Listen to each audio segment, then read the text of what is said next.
الله الرحمن الرحيم.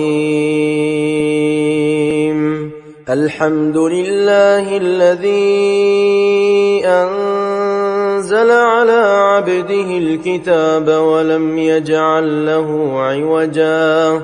قيما لينذر بأسا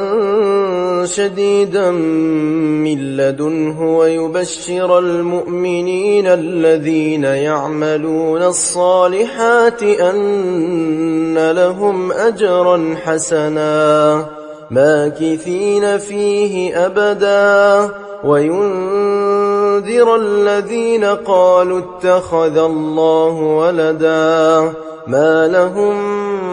به من علم ولا لآبائهم كبرت كلمة تخرج من أفواههم إن يقولون إلا كذبا فلعلك باخع نفسك على آثارهم إن لم يؤمنوا بهذا الحديث أسفا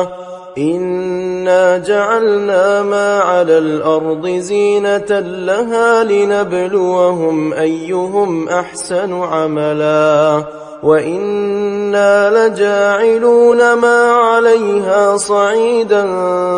جرزا أم حسبت أن أصحاب الكهف والرقيم كانوا من آياتنا عجبا